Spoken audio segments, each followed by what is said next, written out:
Pampernick as well. So Pampernick's like, yeah, I'm just going to sit back for a while. Just relax, you know. That's it. You wait for me, Nick. I think Yolta's actually completely banking on safety cars. I think he's really hoping to have that payout for him. But the lights are on then. Here in Baku, it's about to be go time. Nope. Will. No, we're still... Oh, there we go. We are finally away. Hyperz gets a pretty solid start, but Nicolas has got the run of dreams. He knows he's got a better run, but he just hasn't got the move done. It's too short a run up towards turn one, so Hyperz will hold it. Big contact further downfield. Lots of cars everywhere. Danny's facing the wrong direction. Ulyss is involved in this as well. There's definite wing damage on that Ferrari. Copy has been injured as well, I believe. We have a virtual safety car. Left end plate for the Williams has definitely been lost, but that's only a virtual, not an official. We'll have a look. It is, it's Nicolas. He's lost the right end plate. Oh, he's lost more wing. That was a big collision with the wall there. He's got serious wing damage on the right hand side. This will be the thing that affects him now. Look at this. Infamous all over the back of Nicolas. Hyperz already built a 1.2 second gap, and what was so favoured towards Nicolas has just suddenly dropped out. And like you said, it was his to lose, and now it's his to lose a P2 as Infamous is through, and off he goes. Well, thanks, Crow. I put all the faith on you, and yeah, is he going to be able to slow that one down? Yeah, Buemels, and who was that Brownie? Who was that? Someone else was off in the wall as well there for a second. I think that might have been the Red Bull. Oh, it is. Dennis, mega wing damage. He hasn't got wing. That's how bad it is. You say Red Bulls give you wings. Well, you're going to have to go get one from the pit stop because that's the only way you're going to get that back. Yep, full safety car. This is a godsend for Nicolas. What a crazy race we're only on lap 2. Yeah, exactly. And all of the race engineers right now are going to be trying to think about what do we need to do here? Who do we need to... How do we play this out? Hyperz, are you going to pit? Yes, you need to pit. Infamous pits. Nixon's going to pit as well. Daniel's going to pit too. So is Pampernick. So is Yonti. Question is, do they go hards or do they go mediums? Hards, I don't think will make it to the end of this Grand Prix. Who's going to want mediums for Infamous? Mediums for Hyperz? Oh, Infamous has jumped Hyperz. He has. Wow, the Haas pit stop clearly better than the Mercedes. No, we're not underway just yet. I mean, realistically, you should have backed them up a bit more than this. Yeah.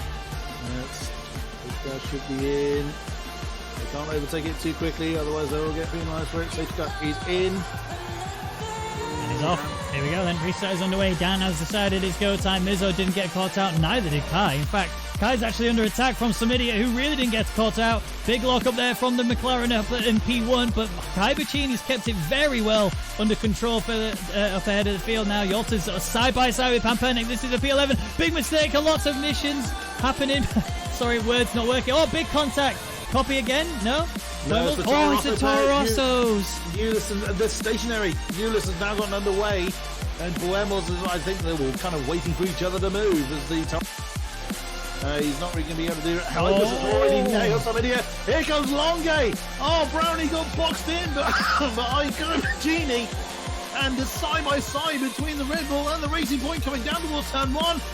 They're 3 wide. 3 wide indeed with Brownie in there. Brownie lost out. Brownie has definitely lost out because Daniel shot through. Oh my, well, they're side by side, so he hasn't shot through effectively. Oh, nicely done. Daniel held on to that one on the outside of turn 2. Brownie down to 9. This is going to be a run. Is he going to shove him into the side? There's contact between the two. They're going off again, but this time Kai manages to avoid damage due to the impact that he's just received from Nicolas, and they're still scrapping. Nicolas is losing so much time. You can see the desperation kicking in. He's trying to get past Kai as quick as possible, and Kai is just fighting back, and he's got every right to do so. This is for track position, but finally, Nicolas makes it through. Yeah, Kai knew he had no answer to that. There's a little bit of a nudge, I think. Oh, Kai's having it. Oh, my goodness me. And now that I didn't expect. I didn't expect Kai to respond in kind. Like you say, he's struggling on the left-handers. There's 2 left-handers he's just done. And Brownie is now getting involved in this battle. Oh, who's this? Williams at Nixon. Wow, he's gone right down the inside, slammed into the back of Daniel. Daniel went off into the wall. He's got right end plate damage. Pampernick's getting a fair few places. You've also got Yolta getting involved in this battle as well. He's trying to slip through. Big tank slap there. He loses a little bit of grip on the rear left. He clipped it into the wall there. More damage going on up the field as Pampernick and Kai had an almost moment as Pampernick just slips on through. I think there might have been a little bit of a touch between them. This is just mental. the only person in this big train. Oh, actually, 1 second. Yolta's gone down the inside of Kai. Kai's off into the wall. Big contact. No! Yolta's retired from the session due to a massive impact between him and Geton. Geton gets a 5-second penalty. We've also got Buemels, who's been caught up in this mess as well. But nope, Danny decides.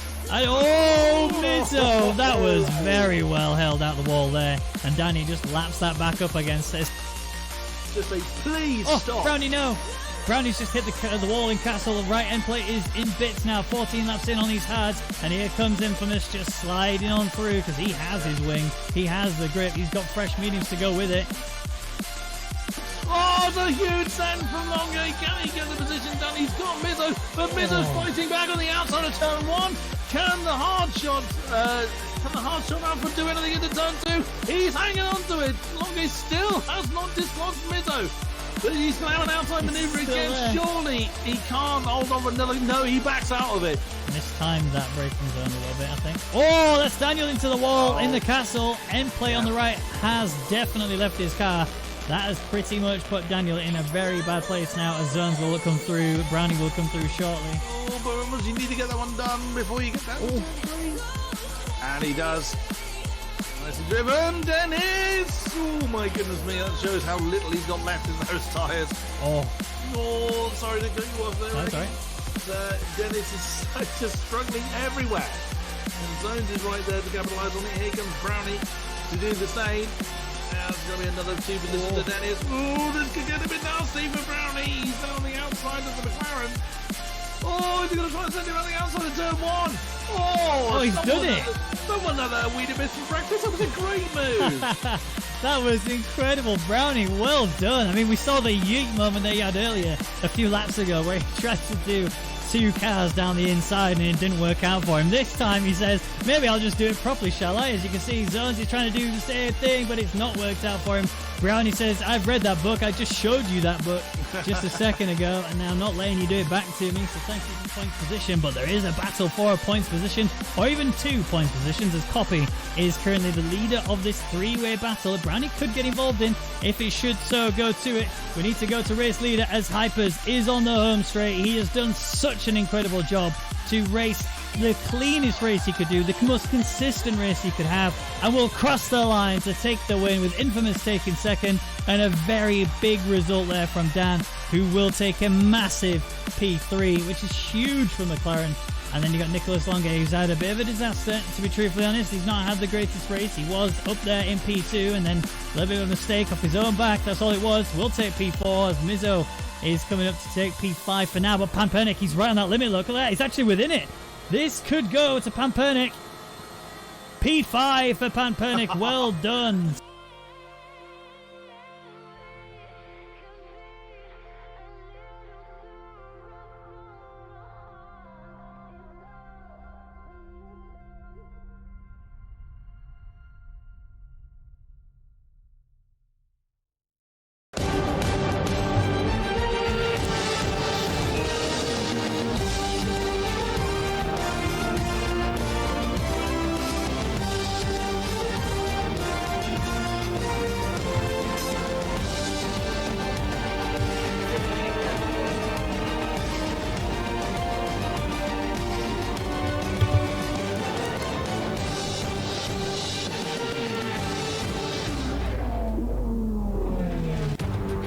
It's that time of your weekend. It's Saturday evening, 8 PM UK time. It's Rwagnation League time here in Spain. I'm Ben Raggy McConnell, and joining me on the caster's desk is the incredible King Kodiak. How you doing?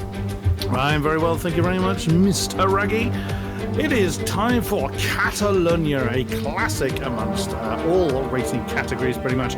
16 turns of very mixture of type of circuit. This one, you've got that very long straight from turn 16 down to the first turn, and there's a lot of twisties. Now, this is a circuit of patience. There's not a lot of overtaking opportunities, really, although I have no doubt that our amazing racers will find a way to make some activity for us. Turn 1 is a difficult one because it's a fairly decent braking zone into turn 1, and then you immediately turn left for turn 2, and then that long turn 3. I've seen it done. It can happen through that particular area. The biggest one is going to be turn 10, that big heavy braking zone coming into sector 3. You've got to get it done. You've got to get it done quick, because you then got immediately the next left-hander at turn 11, then the long, again, 180-degree turn at turn 12. So this is a real challenge for our drivers. It really is. I mean, looking at the driver standings, it was very close between the two of Hyperz and Nicolas Longe. After last race, they did swap places. They have now taken it, but this is the track they're going to be attacking it on. You've got two DRS zones, the main one being the home straight. That's the one where they're going to be actually going for the overtakes in towards turn 1, as you saw in the F2 cars, and here's an example of that. Turn 1, race start. Oh, there was contact last season where Mizzo just got rotated. Lots of cars collected here. More damage than they necessarily wanted to be, and the McLarens both lost out quite drastically. You got turn 5 between Yota and Rainbow, and Yota just got a little bit caught out there into the back of Rainbow, and that cost him that front left wing. Now we have a hot lap here around this exact track by the Haas driver of Yonti. So brake hard just in between the 100 and the 50 meter board, get yourself down to gear 4 and take it nicely into turn 1 and turn 2. Now the exit to turn 2 is crucial, because turn 3 is a very long flowy right-hander. You will need to make sure that you can slow the car down very quickly. If you do not, then you're going to have more troubles as you go through this long right-hander here. And again, downhill braking left-hander, very awkward, very reminiscent of Bahrain, but not quite as difficult, but still can easily lock up and potentially go into someone, as you saw in that hot zone. Now you've got a left-hander and a quick chicane. Don't really want to get on either of the curbs if you can avoid it, although you're going to have to if you want to get a quick line. Same through the long right-hander at turn 9 onto the first DRS straight that you're actually going to use before you finish the lap. Brake on the 100 meter board, get yourself down into the hairpin quite nicely. It's a very slow left-hander, but you are now into another hard chicane. It's a very awkward left-hander because of the inside curb is quite high and will definitely kill your car if it gets an opportunity. Final few corners then, watch out for the sausage curb on the inside and make sure you brake just underneath that sign above you, and again watch out for the sausage curb on the insides of both of these corners as you go through now to the final right-hander to cross the line. DRS wing wide open, and then that's it. That's how you do it. Now we're going to see them go ahead and do it for the real thing. And I guess it leaves me with just that one final point to make. As always, every week, you know, got to do it. It's customary. If I don't do it, am I really a commentator? What's your top 3? Final point, indeed. I call you out there. Once again, now Nicolas did not have such a good run last week out of Baku as we thought he might do, but here he's put in some serious practice, from what I understand. You've got to put, sensible money puts Longe up at the top, but then exactly as we saw at Baku, he could be, he could suffer a mistake, he could suffer from someone else's mistake, as could they all. So that's not a done deal by any stretch. Hyperz is always going to be very keen to be on his case. We saw some great racing from quite a few people last week. So, as usual, number 3 is the tricky one to call. Don't know is the honest answer there. You could almost get a draw one from a hat, because it really depends on how well they survive turn 1, quite frankly. Yeah, well, that's exactly it. Turn 1 is going to be a crucial area of the track, especially if you go side by side. And we saw in the F2 races, in the sprint race, Joe had a really good start, and it really started to just do quite well. There was a bit of contact between him and Hardy going through into turn 1. It ended up in tears for, I think, both of them ultimately, if you count it towards the end.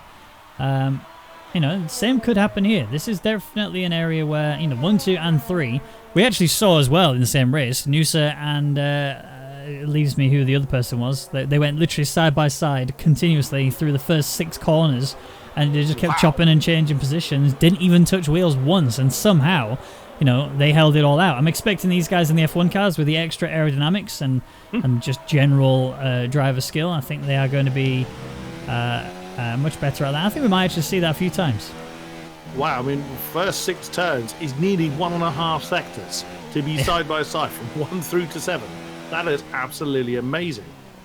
They blew me away when they did it on track as well. I couldn't believe it, to be truthfully honest. Unsurprisingly, Mr. Longe is first time. He was first out on track. Yelta has already put paid to that. An 18.494. These are all on hard, so every single driver has come out on hards. So that is getting the bank allowed out over and done with. Dennis is coming out as well. He's left his run a little bit late, as has Brownie, Copy, and Eknix, and the Williams pair. Are they going to do their coordinated slipstreaming again? There's a huge benefit to be gained down that starting straight if you get that right. So I wouldn't be surprised if they're going to give that a go. We saw some decent effort from the Renault pair, I seem to recall last time. I mean, we saw Brownie do brilliantly well, didn't we, in China in the rain? Yeah. Ooh, It was just why I was wondering where he was, where Infamous was. I'm going to be predictable and go with the same. I believe it was the same top three I chose last week, which was Longe, Hyperz, Infamous. I mean, no one would fault you for going for that. Dan really blew me away last week. Dan really impressed me with how good his pace was throughout the entire... Yeah, well, he led for quite a good amount of time, and he only fell to P3, so it was a really solid result for him, and I think we're now entering the area of the calendar where it starts to come his sort of area. Do I think he's faster than Nicolas and Hyperz and Infamous? That's the area that I'm struggling to work out. I mean, I know that Hyperz and Nicolas are going to be, in that top three mix somewhere, but they've both spoken to me prior to this race and explained how difficult they're finding this track overall for the rear end grip. It is just so lively, and it will absolutely cost you as much time as it possibly can. This is a track that will want to end you at every given opportunity. As Get-On's coming into the pits, you've got is that Bottas Gang? Yep. So Bottas Gang is filling in for the Toro Rosso team, as Nicolas had to take a step out of the league due to his connection issues. He just couldn't seem to get it fixed over the races that we've had so far in the calendar. And it's not to say he can't ever come back. It's just we will need to make sure his connection's safe for the other drivers on track. It was causing a few too many incidents. So there is currently a position that is looking to be filled in the Toro Rosso team, although from what I hear from the league coordinators and from the conversations I've had with an individual, it seems as though we have that position filled already, and I think I don't know, I can't say anything just yet, but you know who it is. I do. I really do. I really do. Because when it gets announced, it's going to be another big one. If it remains as we were discussing off air, but ladies and gentlemen of the jury, I mean of the audience, you will have to stay tuned for the announcements on that one. We are not giving anything away until everything is confirmed. Coming back to what you were saying earlier, the difficulties that our drivers are finding. Yeah, literally just as you said that, where they were struggling with rear end grip. The moment you said that, I was watching Nicolas Longe, and he just wandered ever so slightly too wide. And where he is now, just coming through that long turn three, and we are talking by millimeters, wandered too wide on the exit turn three, and bang, lap gone. He's on a bit of a stronger one now. He's just set purple in sector 1 as he now comes through turn 5, hard on the gas down through 6 and 7.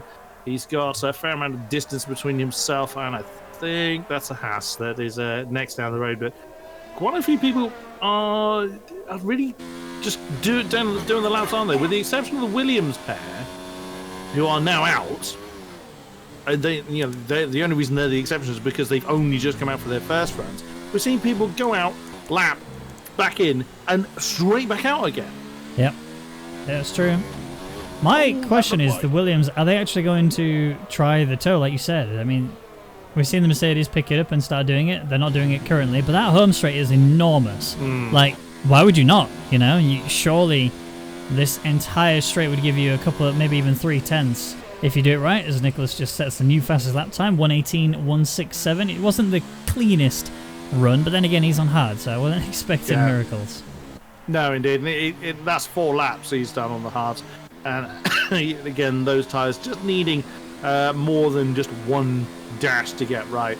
The Williams pair, I think, are trying to set up that drag. Copy is actually the one that's the driver behind it. Nick Turn looks like he's opted to be the one that's put the hole in the air, although he has got someone, I think it's one of the Mercs, down there. Oh, it's miles down the road, so never mind. So Nick Turn has now floored it, but he's way too far ahead of Copy to make that actually anywhere near effective. So this may well just be get a time on the board each, and they may well try and coordinate that slipstream effect a little bit later on. And Nick Turn's actually got his ERS turned up, so he's not wanting to hang around for the slipstreaming effect at the moment. Oh, that's one of the Ferraris facing the wrong way. It was Pan Panic, I believe. Yes, Pan Panic had an issue at turn 3, very nearly got collected by the Williams and has managed to get back underway without trouble.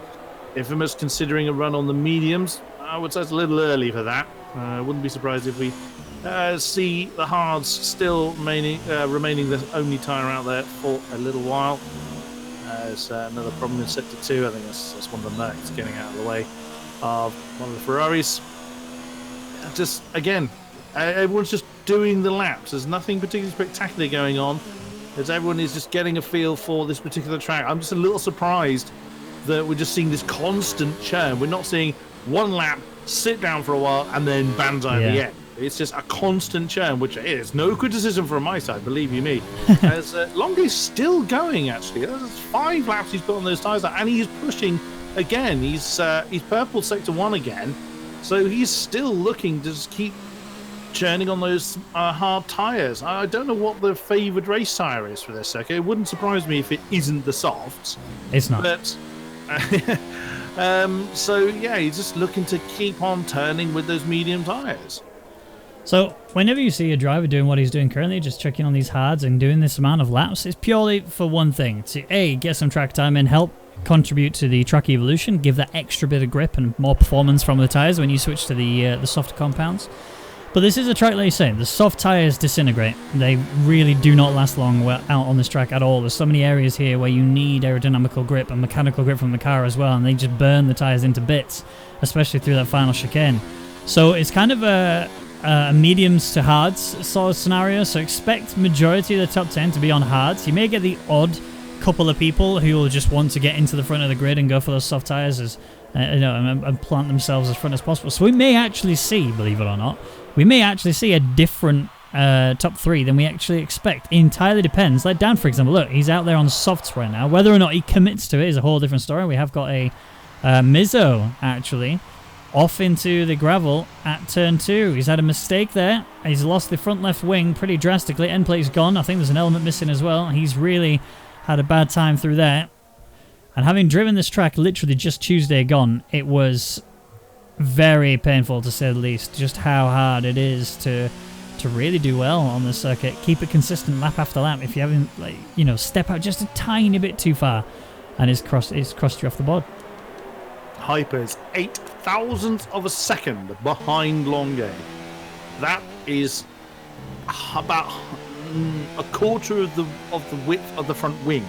That is exceedingly close. Yeah.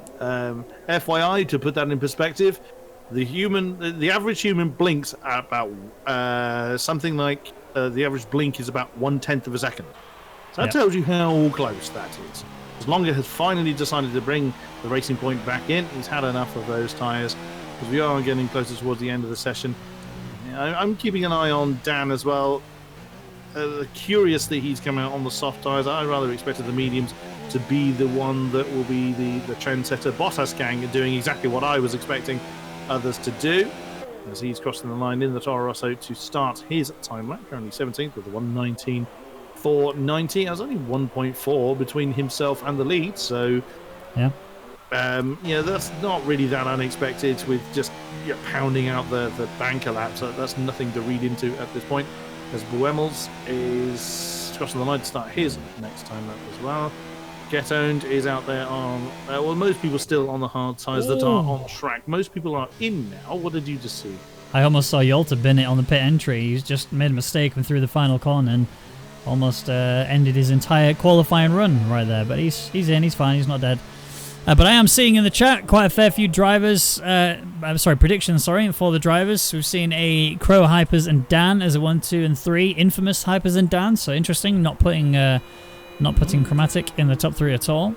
I am interested to see any more of your predictions, so please get them in the chat. We'll give you a shout out if we do call it out. But we are now reaching the calm before the storm time, and like you say, about to go into the Banzai phase. Indeed, the calm before the Banzai, as Get Owned has just flown past one of the Alphas. Some idiot, I assume. Yep, who's come out on the medium, so everyone is charging up the medium tyres. Dan did not complete his lap on the softs. He came straight back in. I don't think he invalidated it. I'm just not convinced he wanted to start on those tyres. Just giving them a whirl, see what they were like. And in he came. Yonti is out there. He's done 4 laps on those hard tyres in the Haas.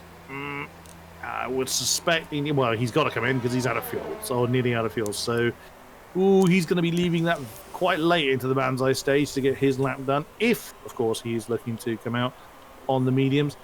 But once again, the star of the show is Hyperz and Longo, 0.3 between themselves and Infamous. And they bear in mind that's all hard tyre times that we're currently seeing, and we've yet to see a time set on mediums, I believe, or we haven't seen any representative time set on the mediums.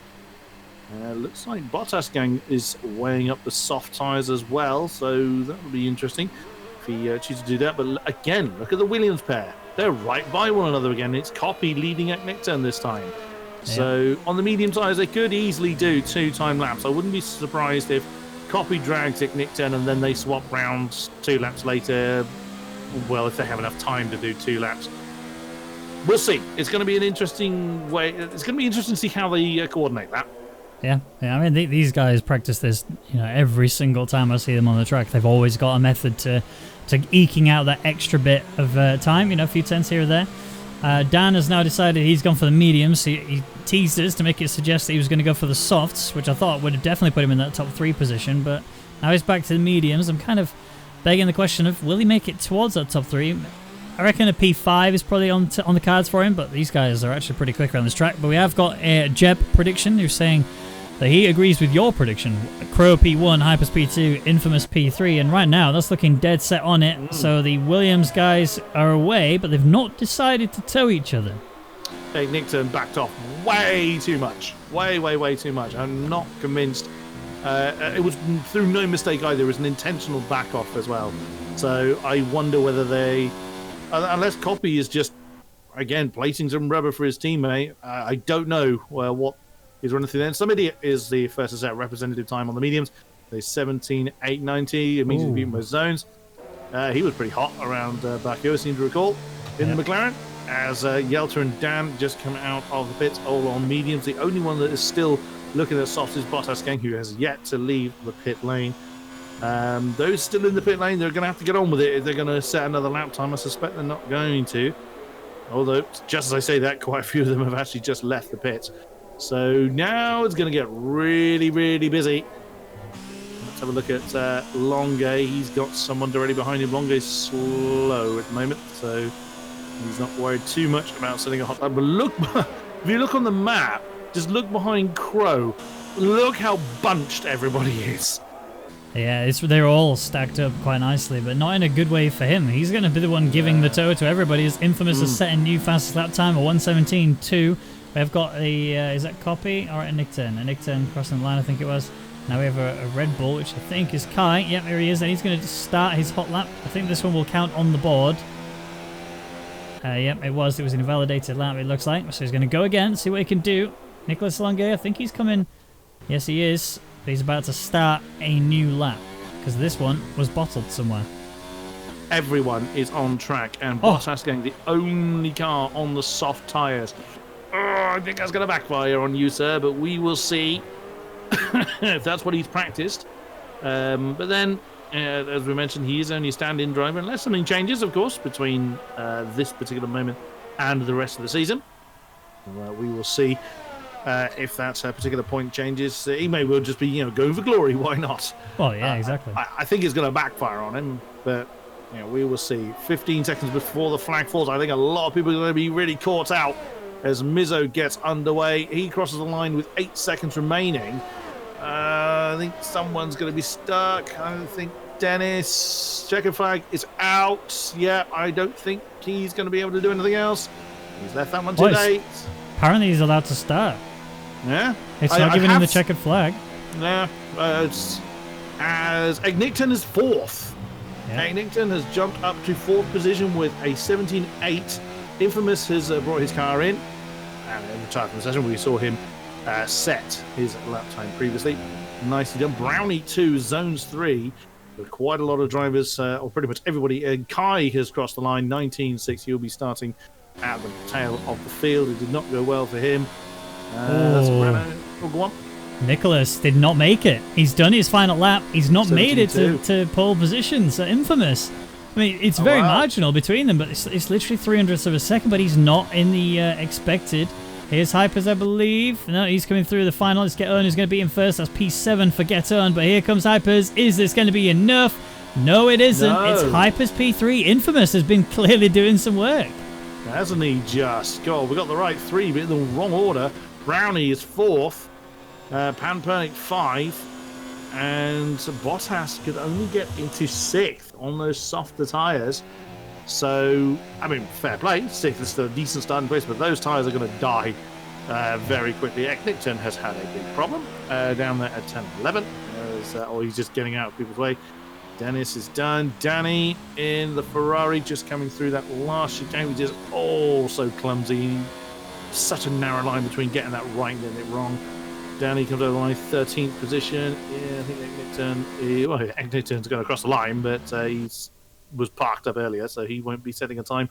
Well, Infamous, great effort, sir. But again, what we're not seeing is, we had a 3/10 gap at the top of the tree to everybody else with Longe and Hyperz early on. Look at the gaps now. Yeah, the top 16 are all under 7/10 in total. That's insane. That's so close overall, but it just shows now that these guys are starting to catch up. They're starting to get closer and closer, and potentially we might see a little bit more changes or a little bit more unsuspecting people in that podium finish when we get to it, like we saw Dan last week, for example, who's currently at P8. But your rundown is Infamous taking pole, albeit by just under 0.03 of a second in front of Nicolas Longe, with Veloce Hyperz there in P3, Brownie in P4, Panpernick P5, Bottas Gang 6th, but he is on the soft tyres, so he's going to be on a very different strategy to everyone else. Zones in P7, Dan in P8, some idiot P9, Geton P10, and best of the rest goes to Buemos. But like we said, the top 16 are all within just under 7/10. It's when you get to 17th where it's just over that 1 second margin. So the backfield struggling a little bit more than the midfield, but the midfield is actually really quite close to the front. Indeed it is. So that basically means, certainly in the early stage, we always say that a mistake, particularly in the early phase, is exceedingly costly.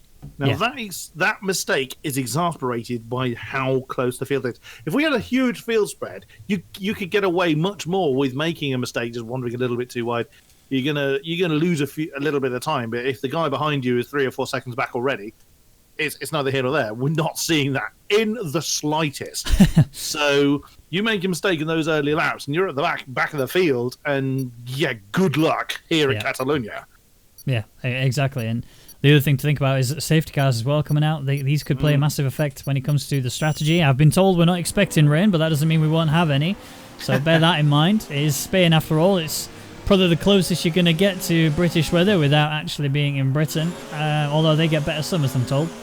Nicolas Longe, though, is going to be looking down the back of that Haas right ahead of him as he's looking to go towards turn 1. Obviously, Infamous is leading us away on this formation lap, but this starts that Nicolas gets is the bit that makes me just eke that bit of lack of confidence, if you like, in Infamous' start. I've not seen his starts too well when he's at the front. I'd love to see Infamous just keep that P1 from the beginning. It's all about that turn 1, making sure you are holding that line as tight as possible. The inside is what you want for turn 1, because turn 2, yes, you're going to be on the outside, but turn 3, you're on that inside line, and that's the most crucial bit. That's where the apex is for that long right-hander, and you're going to need to hold that if you want to keep anybody behind you. It's going to be tough, to say the least. Equally, turn 4 is also immediately right. So, you want that inside line for turn 3. That is going to be absolutely crucial in the opening lap. Also interesting to note that everybody except for Danny from outside of the top 10 are on hard tyres. Danny opting for the contra strategy, going for the mediums. Why not? Worth a try, but he's got to get out and get on with it. He's got to get past at least Mizzo and the Boemels to make his strategy work properly, so he can then mix it with the medium runners. Again, Bottas Gang could spring a surprise on us on those soft tyres. We will see if he can make them work. Then good on him. But I can't imagine them being anything other than rubber bands within about 6 laps. So we will see. Oh, bit of a locket there from Infamous, trying to get a little bit too much heat into his brakes as they come through the final sector, then through the final chicane, and then reform up on the grid for its time to get up and get on with it here at Catalonia. Absolutely. Now, the driver of the day vote will open after lap 22 has finished. So the start lap 23, that's when the driver of the day voting will be available. So make sure you do exclamation vote at that time. Any votes before that will not be counted, so you will need to wait for that to start. But we didn't do predictions. I'd like to see your chat predictions in. I'm going to go very quickly. Longe, Infamous, Hyperz. We'll see if I'm right. I don't think I will be. The lights are on then. It's about to get down and dizzy here in Spain. And it's finally go time here then. Has Nicolas got the start that he needed in order to hold him back here? I don't think he has. Infamous has actually done a really good job of holding everybody back. Brownie is actually there on the inside of Hyperz, who's going to be just stuck there. Nothing he can do. Nicolas is going for the outside in turn 1. He's got the line through into turn 2. Nicolas up into race lead. He's really done such a good job to get that this early on. Infamous now is still sat in between this little sandwich that's going on. Brownie's trying to work his way through. We've got a movement going on further downfield as you got some idiot who's lost that position to get earned, and Pampernic's getting on. But oh no, some idiot's off into the gravel. That is going to really affect his race, but he's still kept everything alive. He's just down now into second to last. Dan, for example, is off and in dead last now. Lots of changes happening, but this is only just a few corners into lap 1. Oh, wow. Nicolas Longue proving me wrong royally and getting that outside maneuver around turn 2 to make sure, the inside for 2 and the outside of 3 to get the job done and take over the race lead. Nicely done in the racing point. He now has got to run and make sure that he builds up that gap that he desperately needs. As Copy's in trouble in the Williams. I say that. I think there's a bit of lag going on at the tail end of the field. As no! He's hit some idiot. Him and somebody gone off. Kai, big pardon, it's Kai Bacchini. It's in there as well. Well, somebody is down there, but Kai is down there as well. Oh, can Kai's season get any worse? Yeah, he's just been so unlucky. He has, very much so. But look at the top 5. Very, very close. Actually, top 6 and top 7 still fairly close together. But Infamous, is he sizing up a move? He wants to size up a move on Longue. He does not want to let the racing point dance off into the distance. He knows how good he is. And, the fact that Longue's made the point of he's put extra practice in, he's going to be a very, very tough person to beat. But now is going to be a time of just keep everything under control. Try and keep your nerves under control, because again, it's very easy just to burn your tires out too quick by trying to make a move or trying to catch, I should say, the guy in front. So we're really going to have to see how well these guys just keep everything in check. Hyperz a little bit wide on the exit of turn 9, kicks up a bit of dust.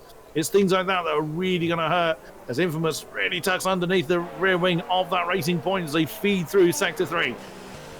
This is getting very tense among the top 4 at least right now. Pampernic's still in this. He's not out of there at all, but he's just falling a little bit further away from Brownie than he necessarily wants to, especially with the fact that we are about to start lap 3. DRS will be enabled, but they won't get to use it on the home straight. They will have to wait until the end of this lap, or the end of the next lap now, in order to get it. Now, that situation between Summity and Copy and Kai Bacchini, it looked like, I don't know if it was Copy and Summity that came together and then that caused a chain reaction of events, but very much feels sad moment all around. But looking at the battle that's kicking off now that lap 3 has happened, we can see the live timings on the left are actually starting to show true. And I'm seeing Bottas Gang in P9, after starting on these soft tyres, it's really backfired on him. I think he was banking on a safety car, and evidently it's not worked out for him at all. He really needs to try and find some way of getting back up the grid, getting some very nice easy positions in whilst he's got the grip on the tyres.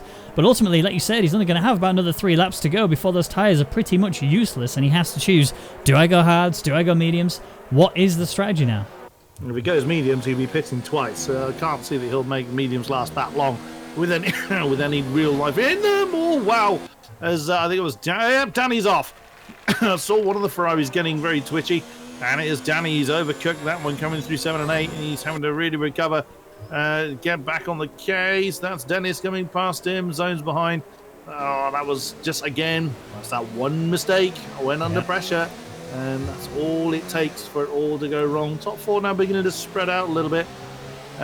Saying that, it does actually look like Hyperz is getting close to Infamous, but it's so tricky to overtake here. You've got to just keep the pressure on, but not make that crucial mistake and undo your hard work. Here comes Hyperz. No DRS for Infamous, I noticed. So I wonder if Infamous has had a DRS failure, and that is so painful down that long straight. He was well within DRS range at the right time, but I think he had a DRS failure just at the wrong moment, and he's lost that second as a result. Yeah, it's sad, really, to see. Infamous obviously did such a good job in the qualifying to come into the race, and yes, he lost P1 straight away, and coming through the first few corners. That's ultimately, I don't think that was a failure of Infamous. I think that was more of a success there of Nicolas, because he really just bolted through turn 1 and 2. You know, the start was about even. That was pretty much the only thing that was about as even as it could be. And then after that, it very much changed. It was Nicolas just flew around him, and then job was a good one. But yeah, if that DRS is failing, which it is, you can see he's got DRS now. It's not working for him.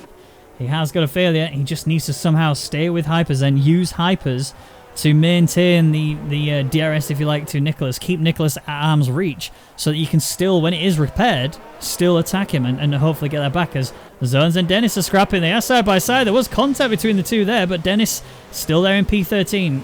Zones is trying to work his way through this somehow. I'm not sure where he's going to go to get this. He also has Danico and Dan for just behind him. That's actually a mistake there from Dennis. They are going to be going side by side through the chicane. There was definite contact between them. Dennis still keeps himself alive. No wing damage on either car, but now Zones is in trouble. He hasn't got DRS to work with. He did get the position. He's going to have to go defensive, and that's exactly what's happening. I'm going to go ball with Dan so we can see all of this unfold as we come towards turn one, as Dennis is going around him. He's taking the outside line. There was a bit of contact between them. That's a mistake that was made from both of them, and that's now Ferrari and McLaren's together. The McLarens have made it through, and somehow they've gained. Dan has jumped that position. Zones and Dan are going to be working together now to try and work on Dennis. And again, teamwork really paid off there. Yeah, some great scraps going on. I was doing that one for 13th has been a great one. There's also one brewing for 8th between Mizzo, Bottas Gang, Etnington, Yonti, and Yaltek. So that one could really come good. I think it's going to be around about now that the hard tyre starters are going to start to come good. They're going to really find their pace and find their rhythm. So I reckon that scrap's going to get very, very interesting. Bottas Gang is just, he's going to fall away very, very quickly. Also, Longe has broken DRS range to Hyperz, and now he's just going to run off unless he falls off the road somewhere. Pretty much the only hope that Infamous and Hyperz and Brownie, because he's still in DRS range, off the back of the Haas. So that, well, those four are beginning to spread out as well, as Infamous is very close to losing DRS off the back of Hyperz. And he still doesn't have it. Infamous still had no DRS down that start finish straight, and it's hurting him badly. I mean, you saw he'd lost easily half a second down there because Brownie is really reading him in. Brownie could well get that podium spot at this rate. He really could, especially if the DRS doesn't get fixed soon. Here comes Dan down the inside. Oh no! Dennis just shut the door on him and slammed down round the wrong direction. Off into the gravel he goes, and Dan has had a really rough start to this Grand Prix. He started so far up. Look at this, down 8 places. He started, what is it, P8? In order to fall that many places? Yeah, he's really lost out quite drastically there. That is not good for him, unfortunately. So I imagine the stewards will be investigating that shortly. Nickton is still here on the back of Bottas Gang, who, despite the fact he started on softs, and despite the fact he had a really poor start, he's actually still done a very good job of keeping himself in this. And Nickton, oh, I thought he got caught out there. He almost ran into the back of that Toro Rosso. Yeah, I've got Yonti on the back of this as well, also trying to take anything away if anybody makes mistakes, although he almost made a mistake himself, almost going into the Williams. And we're looking at this top 3 as well, and all I'm seeing is Hyperz actually losing time here to Nicolas Longe. 1.4 seconds is the gap currently between them. No DRS for Hyperz, whereas Infamous has finally got his wing repaired. He finally has DRS, and now look at the time start to change. Now Hyperz, he went from being very comfortable in P2 after taking that move on Infamous. It's now in trouble. Yeah, he's absolutely left Brownie standing, and that just, again, goes to show the power of DRS, or certainly the lack thereof, down that start-finish straight. Bottas Gang has brought his car in. I didn't think he would last more than 6 laps. He has brought it in. It's gone for mediums. I can't see your mediums lasting that long, unless you are exceedingly conservative with them, but hell, I wouldn't. I've already been proven wrong as far as tyre calls are concerned. But long way to go yet. Longe leads by 1.7 seconds. Great scrap for second. Infamous now really coming alive in the slipstream of the Mercedes. He is keeping Hyperz true and honest. And this is the last thing Hyperz needs. He does not want to be defending from anyone. He wants to chase off after Nicolas. But he has got this Haas that is absolutely determined to do something about it. Brownie in the comparative no man's land. He's got 1.6 in front and roughly the same behind for Pan Pernick. And Pan Pernick, if he loses too much time, Hyperz is the first on the penalty board, and that's gonna, if the race ended now, that would hurt. That would really hurt. But I actually think Hyperz is hurting himself even more by not letting Infamous pass him. He needs to let him go. because Infamous has the better pace, which he has done. He's not defended at all, and ultimately this is the right thing to do, is use the DRS, use the tow that you've got from the car ahead of you to help work your way back towards Nicolas, because clearly Nicolas is faster lap after lap in terms of what you've got on Hyperz. And Hyperz, now that he does have DRS on Infamous, now that Infamous has the ability to charge away, I think Infamous might actually break that gap down on Nicolas, believe it or not. We will see. Infamous certainly does seem to have come alive in this stage of the race, and no doubt with the fact that his DRS has come back to him. And but you can't take it away from Longe, though. He's just set fastest lap and fastest lap without... Oh! Just as we're talking about him, he gets a big old switch on at turn 9. And look how much that's cost him. Just down that one straight, he just went a little bit wide, and the tail got loose. That's nearly half a second he'd lost through one mistake. How many times do we say it? How costly is one mistake? With this field being as close as it is. Yellow sector 3, I can't see anybody. Oh, it's Kai. Oh, no. It's more heartache for Kai. It looked like it was the exit of the final corner. I think he's going to have to be out of the way now, because these guys are coming through with the blue flag alerts. So straight on by, there you go. Hyper's actually looking on Infamous again. He's turned his ERS off because he knows, like I said, he has to sit behind this now and just use Infamous. Use the lap times that Infamous is chucking in. Don't battle with him. And just let that gap slowly creep closer and closer together, so that they can then use that to attack Nicolas when he comes to the pit stops, and hopefully when they get on the hards. Suddenly I'm hoping that Hyperz just turns it on. I'm hoping it works out for him, because he's really got nothing else going for him as it stands. I also have to mention to you, the stewards have been in touch about the incident between Dan and Dennis, and I can confirm there was no further action, as Dan went for a line there that didn't really exist. It was Dennis just taking the racing line. In hindsight, fair play. Fair enough. The stewards have the sort of opportunities and the angles and whatnot to look at. So fair enough. With the amount of times Dan has been in the grass, he's very much Dan the lawnmower man at the moment, which I'm sure he will not thank me for mentioning. No, he'd be very upset about that. Keeping an eye on this lead battle. Something else also kind of comes to mind. Has Nicolas burnt the best out of those tyres already? Those mediums should be good for another 4 or so laps, I'd have thought. But I wonder if he's burned the best out of them, because again, Infamous is... Well, he wasn't purposely slow. We know he did have DRS failure. Of course, he doesn't have DRS at the moment. But all the way down the straight, Hyperz he's very wisely just sitting there. And Infamous will know that. But again, you know Hyperz is going to take an opportunity should it present itself. And Hyperz is also presenting his nose when they're coming down that straight. He is jumping out of that slipstream. He is making himself really obvious in the mirrors. Yeah, you do the hard work, Infamous. I'm still here. That pressure is still there. And that can, cause someone to make a bit of a mistake, as Dennis gets his name on the penalty board as well. So also, Hyperz has that to bear in mind. He's got that 3-second penalty. He either has to hope that the two ahead of him also get one to nullify his own penalty, or he is going to have to absolutely rinse those hard tyres to death. We will see. Speaking of the hard tyres, keeping an eye on the hard tyre starters. Yeltic had a huge moment there, coming through turn 7 and 8. He was right with Yonsi, and has now dropped miles back, and Kai Bettini has retired his car. No. And that's triggered a virtual safety car. He did that on track. I didn't see whether he made a mistake. Let's just have a quick look. Did he make a mistake? Because I can see where his car is put. Yeah, he did. He's had a big moment coming out of 7 and 8 and died in the wall. And top 3 are in. Nicolas needed that. He's gonna need. He's not likely to have that stop. And also, as you can see, Brownie and Panpernik have not pitted. That's turned this race completely on its head, as the virtual safety car has ended, and those that have come into the pits are still there. Oh, that's gonna hurt. That is gonna hurt. Longe, Infamous, Hyperz are now behind the hard starters. Oh dear. This could go horribly wrong for Nicolas Longe. It may make no difference whatsoever, but the hard tired runners are not going to be interested in coming in for another 8 laps, I guess. Yeah, minimum. you would think that Longe is going to catch them in that time, He's actually got 2 seconds to Infamous, so the gap is actually gone to Longay's favour.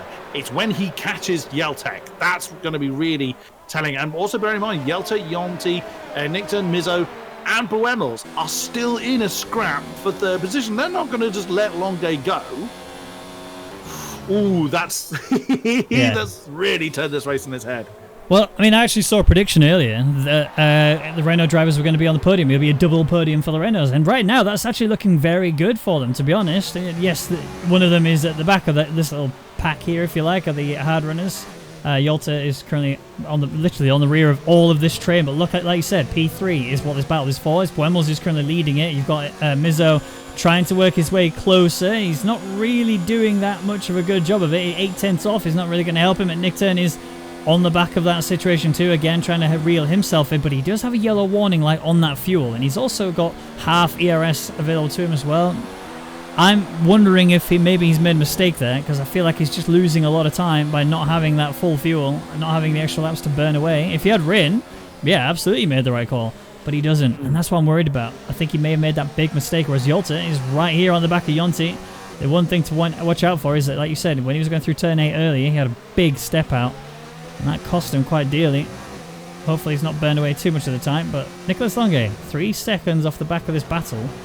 Lots of traffic will mean that they're going to lose a lot of time. Brownie and Panpernik are looking dead set on actually pitting and coming back out again in front of them. Possibly. We will see. It really depends on how well Brownie and Panpernik hold on to those medium tyres. That's going to be the biggest thing. Someone in this pack of hard tyres, of hard tyre runners, could pit now or in the next couple of laps and string out the mediums. Will that work for them? It'd be a bit touch and go towards the end, but that would get them out of this really big pack that they're in and have a mass load of potentially free air. But we will see. Longay is catching them very, very quickly, and well, there's a surprise no one saw coming. Yeah, honestly. Another fastest lap.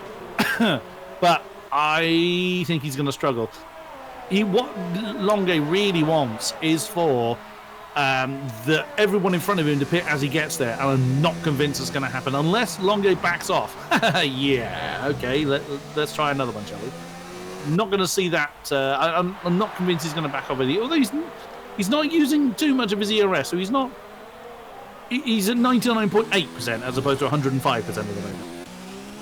Yeah, it's a fair shout. I think Brownie he's the kind of guy who is able to manage his tyres really well. That's one of the main benefits he has, is that he's just so consistent on the tyre wear side of things that you can rely on him. If other people are doing sort of 11, 10 laps on the mediums, he'll push it that bit further. He'll go 12, 13, maybe even 14 laps. And I don't think we've seen the end of it. I think he's going to pit an end of next lap for Brownie. Maybe even the same for Panpernik, to be honest. And then chuck themselves onto some hards. Although Panpernik's in now, so he's decided that 13 laps was sufficient. Brownie will come in at the end of this one, I imagine, go onto the hards and then take them all the way to the end. My worry is, like you said, those that pit under the safety car, or the virtual safety car, so Nicolas, Infamous and Hyperz, they might be in a really bad place come towards the end of this Grand Prix, as those tyres will really start to wear away. I think Infamous and Hyperz reacted to Longay. I think they just covered him off. I think that was too early for Nicolas to come in. That's really what's set him out of sync here. Panpernik onto the hards rather. Had no choice. He was already on the medium. So by that standard, I'm surprised he didn't come in earlier. But he knows what he's doing. Again, looking at Longay now, within 2 seconds of that pack, and that pack is going to be bigger than he would like. If it was just 2 cars having a scrap, yeah, he could find an easier way through. It's 5 of them. As soon as you add a third or more car to a particular scrap, for someone coming up behind them, it is really complicated to try and get through them. And equally behind, Infamous is only 3 seconds back. He's not using his ERS either. He's not in a massive hurry. I think he's banking on Longay getting really snarled up in that pack ahead of him. Hyperz is doing what he's been doing since Infamous overtook him. He's just sitting there, letting Infamous do the hard work and charging his ERS. He's nearly got a full battery. Infamous has got 60%, and actually Longay is fairly high on the ERS count as well. Brownie now in, so I would think, unless he's made a mistake somewhere, he'll come out ahead of Panpernik. as Buemels now leads the way. Also, interestingly, Buemels has broken DRS range to Mizzo. So this pack that Longue is catching is essentially got one less car in it, because Buemels, unless he makes a mistake, he's now realistically clear of them. So now only 1.5 seconds between the Racing Point and the back of the Renault. This is going to be the real battle. And Infamous is going to hope that Longue loses a lot of time in it. Now, we are going to go to a interview shortly with one of the Alfa Romeo guys, Falsetti. Should be joining us in the commentary booth shortly, where we'll get to ask him some questions about the race engineering within Alfa Romeo. We'll come to that hopefully very shortly. But yeah, I mean, looking at it right now, if you look at it from an Alfa Romeo perspective, you've got very mixed feelings in that in the pit box, because ultimately you've got some idiot who's currently at the back of the grid in P17, 13 laps in on his hards, and it's not like you can say, "Oh, it's just pit, life is great." He's, it's all gone wrong. In fact, I have Falsetti here with me now. Hello, Dave. How you doing? Not bad. Good. Yeah, not bad. Are you happy with your current driver at the front right now, Mizzo, smashing it for P2 with 1.2 gap to Buemels? I think, no, not really. I mean, the virtual safety car threw a real lifeline to those medium guys, so it's put everyone that started on a hard at a real disadvantage. I mean, I don't know. If there's a safety car, we're saved. I mean, some idiot has been taken out early, and he needs a lifeline to get back into this. But other than that, I think we're okay. Yeah, I mean, it seems literally like you are absolutely banking on that safety car coming out, because like I said, Mizzo is in a bit of a weird situation right now. I think he's still going to get some points positions given the scenario he's in right now, but he's got a Nickturn who they've had history in the past, as we can see. Yolta and Yonti, they almost had a major issue there, but Mizzo's kind of banking on these guys having an issue, to be honest, isn't he? Yeah, for sure. In a pretty vulnerable position, he's just out of the DRS as well, but it seems like we've got a really good car in the straight line, and Nickton doesn't seem like he's got that straight line speed, so we're praying at the moment, but I think we're in a good position for some points from Nick anyway. Brilliant. Well, thank you for joining us in the commentary booth, and it's been great to talking to you. Good luck to your drivers. No worries. Have a good race. Thanks. So, Yolta did have a little moment there between him and Yonti. I was expecting it to be a little bit more exciting than that. I thought there was going to be a moment where there was going to be a collision or two, although I'm saying that now, and here they are, right on the back of each other, and you got Yolta who's trying his best to slip on through. It's very tense. I think it's 3 wide. It's actually 3. Nicolas Longue just goes past both of them, straight up now into P4. That was a beautiful overtake from the both of them, very cleanly done. And Yolta's actually gained from this as well. He's on the back now of Nicolas Longue, trying to just sit there with him whilst they've got all this tyre wear done and dusted. But Yonti, he really was very unfortunate there to lose 2 places. Yeah, absolutely he was. He was doing his best to fend off the Renault, and suddenly, a wild Racing Point appears. Goodness me, that was Longue was very brave to go there. He could have easily been forced onto the grass, but he saw that the warring pair ahead of him went to the left as Mizzo and Nickton having a side by side through. Oh my goodness, through turn 9. And Nickton's come off the worst, and Nicolas Longue has just danced past him. This is playing perfectly into his hands. He could not have asked for better. And now he's just got Mizzo ahead of him, and you can, being that it's just the one car, he's just going to nail him into turn 1. Oh, Nicolas Longue, the cards have fallen right into your lap. Very nice. Hyperz and Infamous, I'm sure, have just seen him dance through the pack and just gone, damn.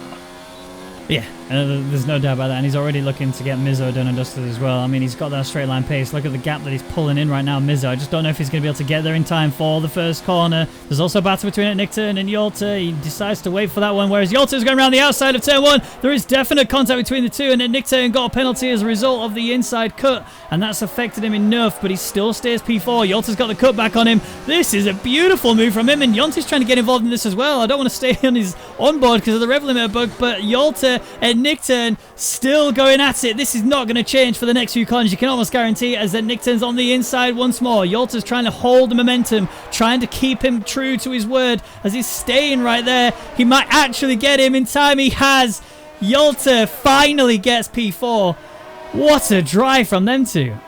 Go on, that went on for... They repeated what you saw in the F2 race. That was absolutely brilliant. Sadly, that held up everybody behind them. Here comes Hyperz and Infamous, now very much involved in that. Hyperz outside manoeuvre around turn 10. on Yonti. Can't quite get it done. He needs to get it done, though. Now it's going to have the inside for 11, and Infamous dives into that gap as well. Yonti has lost 2 more positions. His tyres are screaming enough. It's a shame that really Hyperz and Infamous could have done with that kind of help earlier on. Here we go again on the start-finish straight for Longe. Now it's just DRS open, and away he goes as blitzed past Mizzo. In come Yeltek, Igniton, and Yonti into the pits. That gives Hyperz and Infamous 4th and 5th respectively, but Longe is miles down the road. He's, what, 5.5 seconds more than that, nearly 6 seconds ahead of them now. Oh, goodness me. They're going to be in for a tough time, I would say, as Panpenny gets his name on the penalty board. But, of course, the hard starters now go over to the mediums. If there's another safety car involved, the medium runners are really going to come good, but they're going to need a bit of luck. Hyperz is really starting to struggle. Oh, that was a big wobble there from Hyperz. I thought he was done for there, and that's actually allowed Infamous to just slide on through. Now that Hyper's tyre temps are going to be really high. In fact, I'm looking at it right now. Yes, his rear right was over 100 degrees, and that is not what you want on a track like this. Despite the fact the hards can go a bit higher than that, you just need to keep that in check. You can't afford to lose that time that you've just lost now. 3.3 is the gap between Infamous and Mizzo, and then you got a further 1 and a bit between him and Nicolas Longe. So the gap between them is substantial. It's just whether or not we're going to get a safety car. That's what these guys are banking on now. That traffic hurt them so bad because of how much they just couldn't pass them. And Nicolas Longe has really... He needs to go buy a lottery ticket, let's be honest, because he is really looking in right now. And says fastest lap as well to just add salt to the already existing and wide open wound.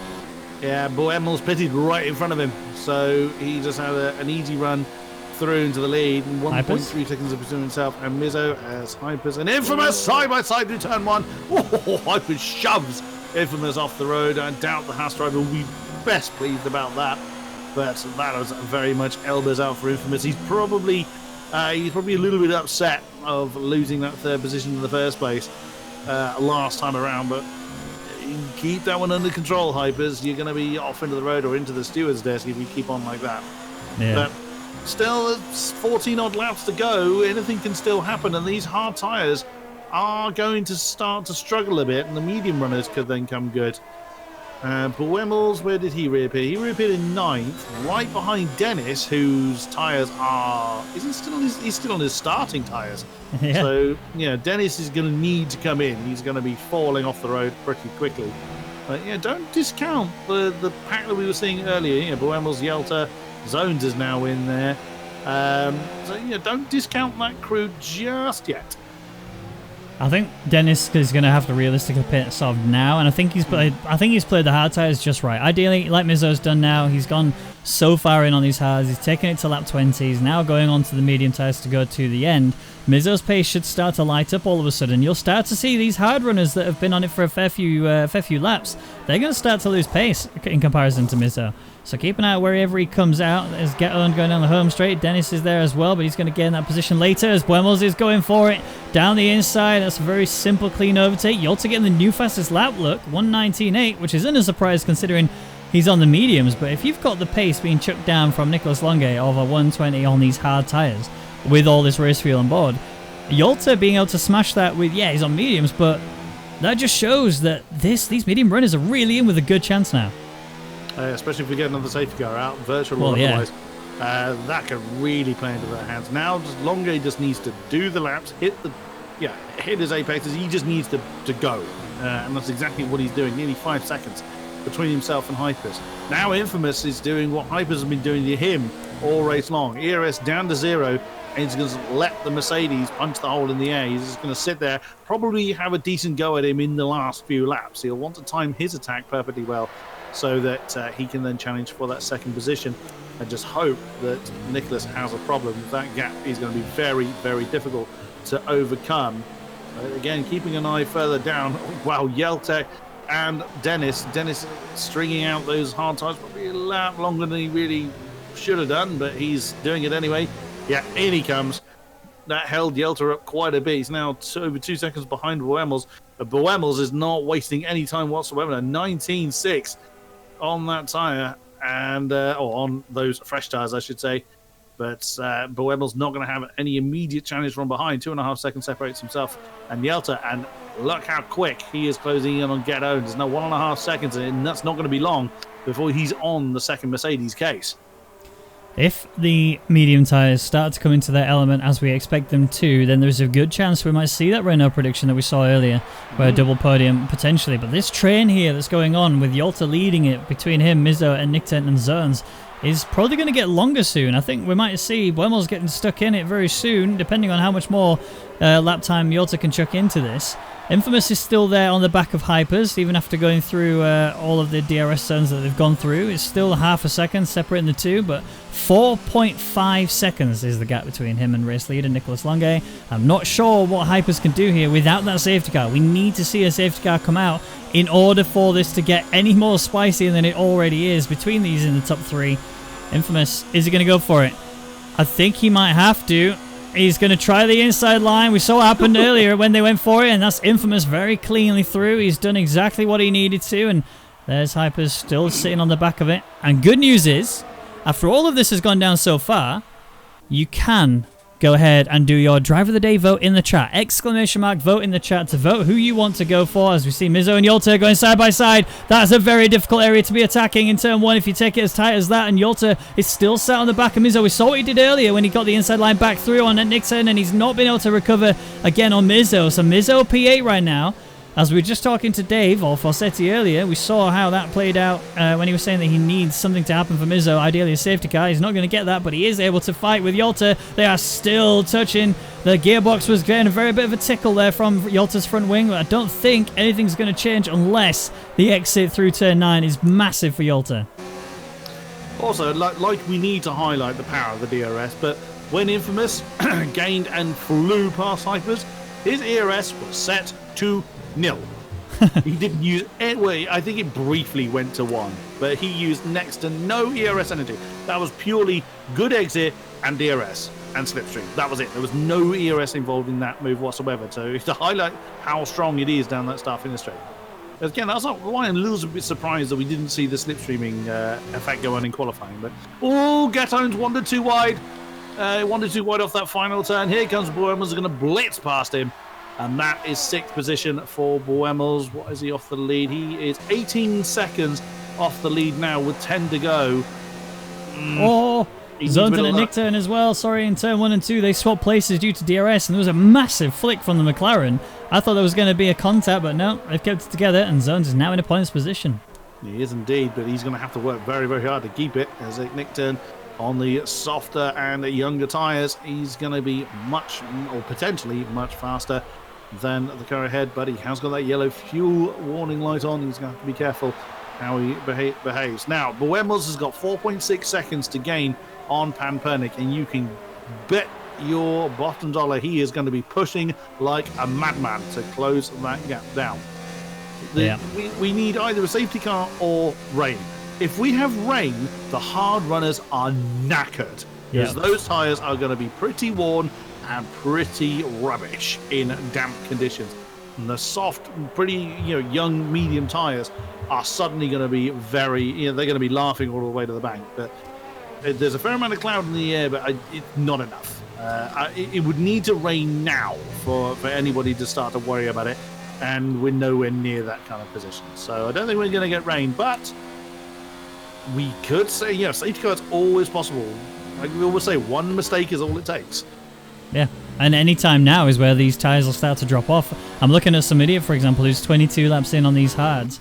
Not sure if he's going to try and take these to the end, but there's a possibility for puncture. There's a possibility for a mistake, rear end stepping out if he gets on the curb a bit too much, or even grass in the worst case scenario, and could easily find himself buried in a wall somewhere.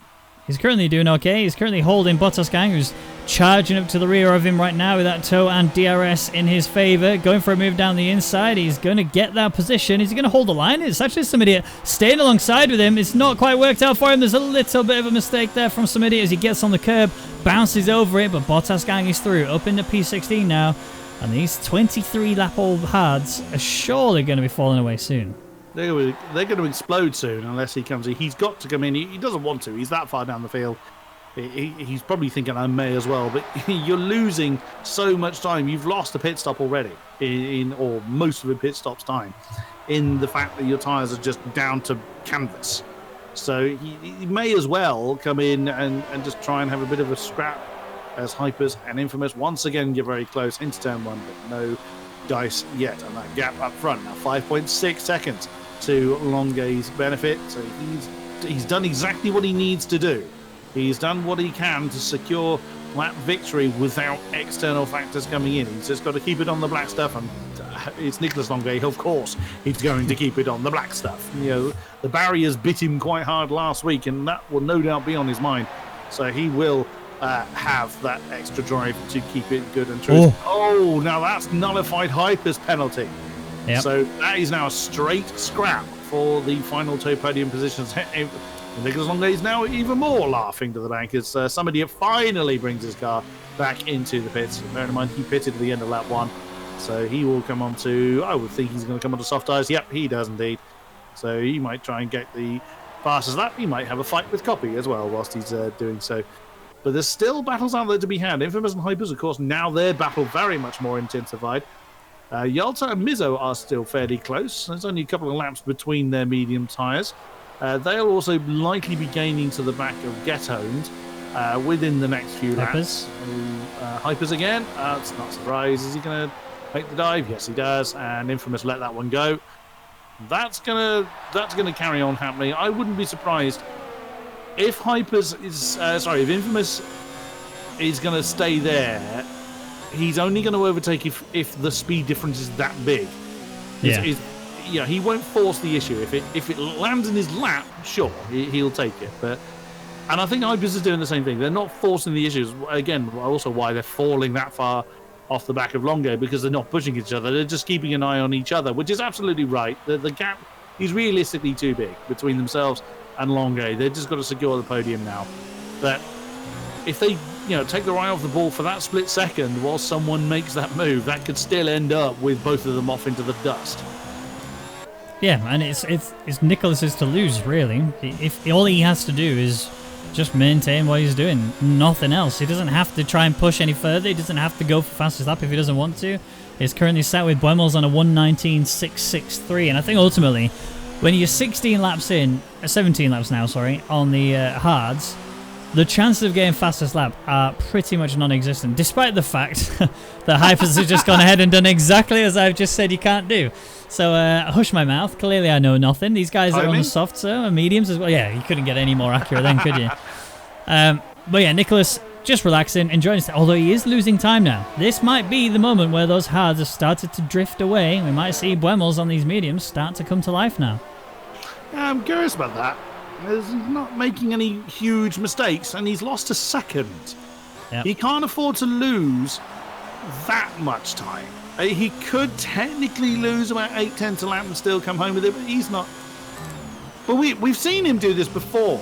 We've seen him have a significant lead and just back off in the last few laps, allowing Hyperz to get very close and then go, nope, I've teased you enough, and just floor it in the last couple of laps. We've seen this before. But it is still a dangerous game, because by the time that those last couple of laps come around, those tyres are going to be very, very dead. Probably not as dead as the two chasing him. Oh, that's not a surprise, as somebody on the soft tyres gets the new fastest lap, takes that point away from anybody else that might want it. But also, if Longue makes a mistake in those last couple of laps, he won't have the time to recover from it. Or, again, the dreaded safety cars. I think it's a risky thing that he seems to like to do, but then it paid off for him last time. But like you say, can't ignore Buemels. He's still pressing on. He's still there as well. I'm watching Yalta on Mizzo, actually. He might have an opportunity to potentially jump him here, although Mizzo does have DRS, but Yalta is so much closer.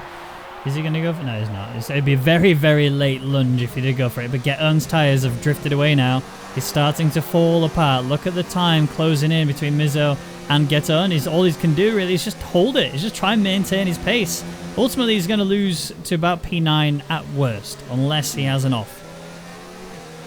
I mean, he can try and defend. Fair play if he does, but I think he will be mugged eventually. Quite frankly, but we'll see. Stranger things have happened, as again that gap up front seems to have stabilized now. Longue has given up as much of his lead as he is prepared to do. Of course, in doing so, he does preserve a bit of life in his tyres. that those two behind him will not have the luxury to do. So it's still very much advantage Racing Point at this stage. But Yeah. anything can change in the blink of an eye. I mean, there is only Nicolas running for Racing Point today. That's why we only have 19 drivers. I say only. It's still 19 drivers. But, you know, in terms of the constructor standings, this is looking good for Mercedes to be in P2 and P7. They've got a lot of points that are coming their way today. Haas in a not so great position. You got, the P3 for Infamous, but your other drivers outside of the points. It's ultimately sort of the Renault drivers that are also going to gain quite a lot from this too. So I keep an eye out for them. They might actually succeed even further, as Yolta's still here, although he's just got a time penalty. So commentators curse kicking in as always. Pampernick is actually looking for brownies, so might be able to take something away from Renault even more. Things starting to crumble at the seams here for Renault. This is not what they want to see at all, but the drivers' standings will switch back after this race if it ends as it is right now. If Nicolas Longuet can secure the win, which it looks like he could, he will be back into what is now constructor lead. Driver standings lead. Constructors is another story. Very much so, but Longuet has been flying the flag, or certainly today, flying the flag for the Racing Point team on his own, so you've got to cut him a little bit of slack there. But equally, Infamous and Hyperz both have the 3-second penalty, so unless Hyperz adds one to that, unless Longuet adds one to that, he's just cruising. He's got absolutely nothing to worry about. What have we got? 3 laps to go here in Catalonia, and it is, like I said before, it is Longuet's race to lose. He's just, he's turned the ERS up, I think, just to make sure the battery still works. He's not really pushing that hard. Certainly comparatively speaking, and Pampernick has just nailed Brownie into that turn 1. Again, that's the slipstream effect, slipstream DRS effect going on. The Ferrari now up into 4th position. Good effort there for Pampernick. I'm a little surprised Buemos has not closed in more on that pack ahead of him, unless he's sort of backed off, conserving his tyres a little bit. And Ghetto still has company from the Alfa Romeo and the Renault behind him. These medium tyres have really not come into life as much as I expected them to, if I'm honest. Yeah. I was expecting to see a lot more pace from them in comparison to these hard runners, especially the ones that pitted so early on in that virtual safety car. Yes, they've got an incredible amount of pace anyway, but they still just aren't delivering what I expected them to. Danico has decided to pit. He's not going to get any points anyway right now, so he may as well try and take one away from the top runners, although that's already been done by some idiot, so no real issues there. Might still gain a position or two, maybe one from some idiot, because 5 laps in on the softs will mean he's going to lose a lot of time. Yolta had a little bit of a mistake there. He's someone I'm feeling a little bit sorry for at the minute, to be honest, Yolta, because he's been stuck behind Mizzo for quite a while, not been able to attack him, despite the fact that he's been literally in his gearbox for such a long time. It looks like Mizzo's just got that little bit less wings than what Yolta has. I mean, look at it right now. He's right here on the back of him. They've both got DRS. They're both in mode 4, almost guaranteed. Yep, you can see it. And he just cannot close it in. That's the issue. But this is your last chance now for your Driver of the Day votes. They will close when the checkered flag falls, so get them in ASAP. Exclamation mark, vote in the chat. Oh, Pampernick's round. Sorry to cut you off there, Reggie. Right. Pampernick has had a problem at turn 3. He's hit the wall. He's losing a fair chunk of wing. And he's now out of the points. Oh, that is tragic. He was doing so well. Climbed up to P4. And it's just all gone wrong. And that's Infamous with another penalty. So, and he's not really going to have time to overcome that. So as Pampernick, I think, is going to park his car. He's gone off into the dust at turn 4. So, no, he's just keeping out of people's way. So, what do we say? It can all undo itself in the blink of an eye. That's exactly what he's done. Oh, well, that's tragic for the Ferrari. It's heartbreaking after being in such a good position for almost the entire race, and then the second to last lap, it just all crumbles. That's the bit that's the heartbreaker. Infamous as well in another scenario similar to that, although it's not as severe as that at all. He's P3 and he can't get any higher than that, even if he does make the move here on Hyperz. The only thing he can do is just sit on the back of him now, just pray that he can make force Hyperz into a mistake that causes him to get a penalty or two. Maybe Hyperz has to push more than he necessarily wants to. He's already got the red fuel warning light on, whereas Infamous does not. and he has far less ERS than Infamous, so there is a benefit going towards him there. Get owned on the back of Mizzo after the DRS on all the way down the home straight. That was a difference maker. Yolta's here as well, looking for this Mercedes position. It's about to get fiery here for P6. We're not sure who's going to come out on top, but they have to get it done before the end of this lap. There's the lap time that we wanted to see. Now it's a battle for physical position between the top three. It's Nicolas Longe is going to be in pole, in race lead, almost guaranteed. But is there going to be a change between Infamous and Hyperz? That is crucial. Hyperz has just lost a lot of time in comparison to Infamous. And this battle here between P6, 7 and 8 seems to also be in lockdown as well. I'm going to jump to Nicolas in just a second when we get to the end of this mid-straight. I think that's going to stay unless any crazy moves. No, it isn't. So here's Nicolas then to cross the line to take the successful Grand Prix. Gets the win. Doesn't get the fastest point, but Hyperz will cross the line in P2. Infamous will take the position in P3. Whereas Brownie now coming up to the final corner will get a very solid P4. Very nearly gets that podium that he was hoping for. Yeah, it's 11 and a bit seconds off, but with those penalties applied, look, 5 seconds now. And then Buemos takes 5th. Mizzo will cross the line and take 6th with Get on there in 7th. Yolta hot on his heels there in 8th, but has penalties applied. Will make him stay there. Zones in P9. Oh, yeah, he made it. Just crashed out. Oh, lots of carnage as we come to the line as well. That's Yonti in P10, and Nicolas gets the best of the rest award. Dan, who's had a pretty heartbreaking race overall, will finish P12 with Dennis coming to make it there in P13. With Bottas gang, who filled in for Toro Rosso today as their reserve driver, will be making it to a pretty respectable P14. Yeah, indeed. Infamous has left the session already. Oh, goodness me. I know what question is coming next, so I've got to prepare my answer for it. Yes, you do. Have a think.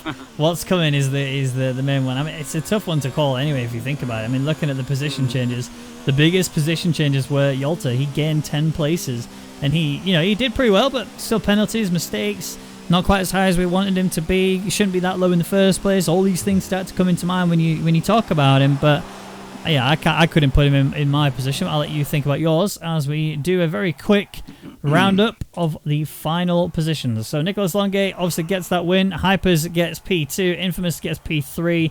Not only does Nicolas Longe get the win, he also gets 53% of the Twitch chat driver of the day votes. So massively well done to him to get that. That's going to definitely be put in his pocket. I'll ask you yours in a second, as Buemos gets 5th, Mizzo gets 6th, Get On gets 7th, Yolta gets 8th, Zones gets 9th, Yonti in 10th, getting the final points position, and Nickton getting the best of the rest of all with Dan in 12th, Dennis 13th, Bottas gang 14th, Pampernick 15th, Summity 16th, Danny in 17th, Copy 18th, and sadly the only DNFer of the race was Kai Bacchini in 19th place. So, now it's time to ask you, Mr. King Kodiak, who is your driver of the day? You. Oh, thank you. I appreciate that. I didn't drive, but I'll take it. Yeah, unfortunately, I'm predictable. I actually had this thought before you announced who the Twitch driver of the day was. Yeah, Nicolas Longe is going to take it for me. He didn't let it phase him that he wasn't on the pole, and he absolutely nailed Infamous brilliantly well in the way that I didn't think he was going to on the opening round, but he took the risk and then just did exactly what he needed to do, just keep getting that gap further and further up. But particular mentions, Brownie did a good job. He finished where he started, but he had to work hard for that. Like you say, Yeltek gaining 10 positions to finish in the points. Some great racing, excellent side-by-side racing for almost half a lap from quite a few of our drivers. So a very, very entertaining race. But yeah, for me, driver of the day does indeed go to the Frenchman on the top spot, Nicolas Longe.